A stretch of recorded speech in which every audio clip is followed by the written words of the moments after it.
point, and just kind of an indicator of how much this team is improving each and every time out. Yeah, I don't know if the score, there was numerous chances Finland had to make that a very interesting game. 1-0 for a long time. 6 minutes left in the second? So, breakaway shorthanded. That would have been interesting. But Aaron was really strong, and that again, I think it parallels with the conviction that the team had, to unite together. And I love being involved with momentum teams where it's not, it doesn't take 30 shots to get 6 goals. It takes 50. I like that, where you have to rely on momentum and polished volume, not just throwing things at the net, but with a purpose. And I thought we finally were able to break them, but it took a lot of efforts to make that happen. John, you've talked a lot about how important your veterans are in big moments like a Golden Goal game. Was there a big sigh of relief when Kendall came back in this game? Yeah, I clapped. I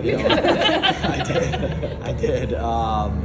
Join in the chants. It was, as far as the story, I mean, at this point too, I mean, it's always the case though. I really try to cheer for the players at this point. Like, you try to support them, and you're trying to give them energy, and you try to provide a platform for them before the game. And then once the game starts, there's an admiration quality that is involved, and you're as a coach, you're fighting for their best interest. And so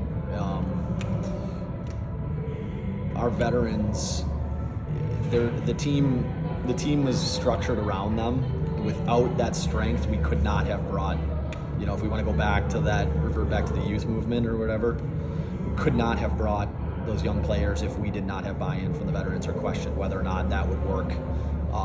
Bringing 18 and 19 and 20-year-olds and saying that, we're going to have to deal with that gap of possible maturity. Credit to the young players for having the it factor.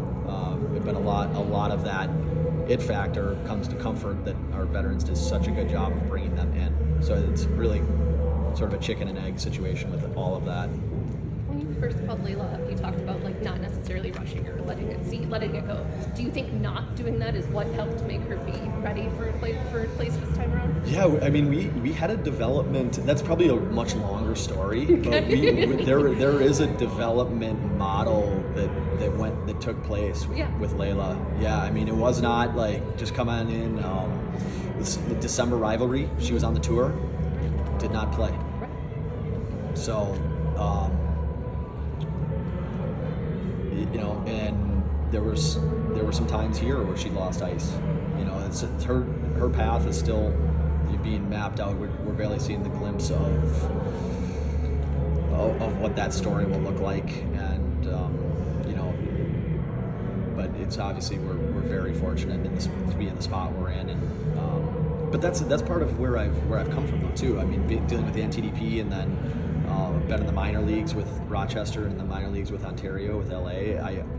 If there's probably one area that I do understand, it's the development and the nurturing of a prospect. So. Okay. Thank you. Good. Thank you guys.